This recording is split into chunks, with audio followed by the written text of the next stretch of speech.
तर नमस्कार मित्रांनो, तर आम्ही निघालेलो आहोत तांबेश्वरच्या दर्शनाला, तांबेश्वरला. श्रावण सोमवारचा आज दुसरा सोमवार आहे, त्यामुळे आज आमच्या धारूरपासून जवळच असलेलं तांबेश्वर मंदिर हे जवळच आहे आणि जागृत देवस्थान आहे. अख्ख्या महाराष्ट्रामध्ये फेमस आहे तांबेश्वराचं मंदिर. तर आज तुम्हाला आम्ही त्याचं दर्शन घडवणार आहोत. तर आमचा ब्लॉग शेवटपासून पाहत राहा. धन्यवाद.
नमस्कार मित्रांनो, तर आम्ही आलेलो आहोत तांबेश्वर मंदिरामध्ये. तर आपण पाहत राहा आमचा ब्लॉग.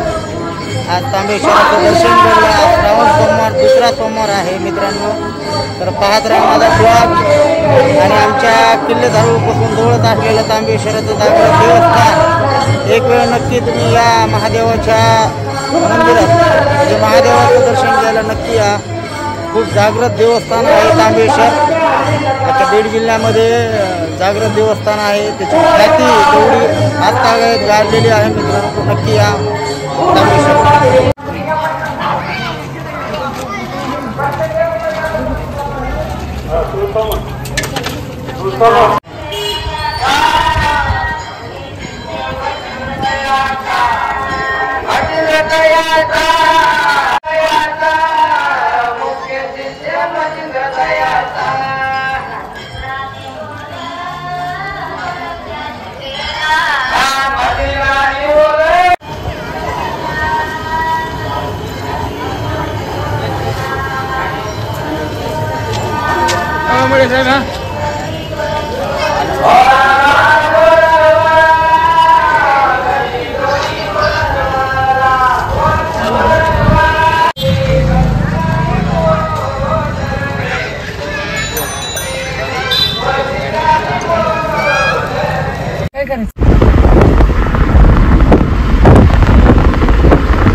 बाजूने डोंगर आहेत आणि डोंगराच्या मधूनच आमची अंबाचंडी माता वसलेली आहे. तुम्हाला आता ती नदी पण दाखवतो. माझा ब्लॉग तुम्ही कंटिन्यू पाहत राहा. सूर्य कसा अस्त होत आहे तुम्हाला ते व्हिडिओ शूट मध्ये दिसतच आहे. खूप छान असं सुंदर असं हे वातावरण आहे, निसर्गरम्य असं वातावरण तुम्हाला पाहायला मिळतंय. तर नक्की आमचा ब्लॉग शेवट पाहत राहा. तर नमस्कार मित्रांनो, तर आम्ही परत आलेलो आहोत आमच्या किल्ले धारोळी येथील अंबाचंडी मातेचं दर्शनाला.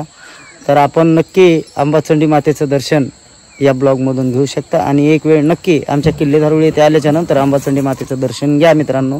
खूप छान असं निसर्गरम्य असं वातावरण आहे, तुम्हाला मी दाखवणारच आहे. तर बघत राहा माझा ब्लॉग. तुम्हाला म्हणल्याप्रमाणे मित्रांनो पाहतच आहात, खूप छान असे हिरवेगार डोंगर आहेत आणि या डोंगराच्या मधोमध हा अंबाचंडीला येण्यासाठी रस्ता आहे मित्रांनो. खूप असे दूरवर असे हे डोंगरे आहेत, खूप मोठे. तुम्ही पाहू शकता सूर्यास्त कसा होतो. नक्की पाहत राहा माझा ब्लॉग. तर मित्रांनो तुम्ही पाहतच आहात, इथं उमा महेश्वर मंदिर आहे. खूप छान असं हे अंबाचंडी मातेचं मंदिर आहे. बाहेर पुजारी बसलेले आहेत आणि तुम्ही पाहतच आहात, ही आहे ती नदी, ज्या नदीकाठी हे मंदिर वसलेलं आहे. आणि मित्रांनो ही कुंडलिका नदी जी आहे ती आमच्या किल्ले धारोळी येथूनच उगम पावते मित्रांनो. तर ही उगमस्थान आहे, त्यामुळे तुम्हाला हे खूप निसर्गरम्य असं वातावरण देणार आहे. खूप छान असं इथे आल्याच्या नंतर तुम्हाला एवढं थंडगार असं वाटणार आहे, मनाची शांती होईल मित्रांनो. तर नक्की एक वेळ अंबाचंडी मातेच्या दर्शनाला या. तर धन्य झालो मी, आज अंबाचंडी मातेचं दर्शन झालेलं आहे मित्रांनो. तुम्ही पाहतच आहात, खूप जागृत देवस्थान आहे. याची थोडीशी माहिती तुम्हाला आमचे हे देवा देतील. नक्की तुम्ही बघत राहा माझा ब्लॉग. श्री क्षेत्र अंबाचंडी देवस्थान ही पुरातन काळापासून येथे स्थित आहे. श्री अहिल्यादेवी होळकर यांनी हे देवस्थान बांधल्याची वर्तवली जाते. खूप जुने लोक सांगतात की अहिल्यादेवी होळकरने जेव्हा वाराणसीची घाट बांधली होती तेव्हा त्या बांधकामाचं स्वरूप आणि ह्या बांधकामाचं स्वरूप एकच आहे. आणि पूर्वीच्या काळामध्ये बांधकाम ओळखत होते हे किती वर्षापूर्वीचं बांधकाम असेल, त्यामुळे हे अहिल्यादेवी होळकर यांनी बांधलेलं असावं अशी बरेच लोकांची कल्पना आहे. आणि ही देवी नवसाला पावणारी आहे. इथे महाराष्ट्रातून नव्हे तर बाहेर राज्यातून आंध्र प्रदेश, तमिळनाडू, कर्नाटक सर्व राज्यातून परराज्यातून लोक येतात, दर्शन घेतात. नवरात्रामध्ये इथे यात्रा भरते. नवरात्रापासून घटस्थापनेपासून 9वीपर्यंत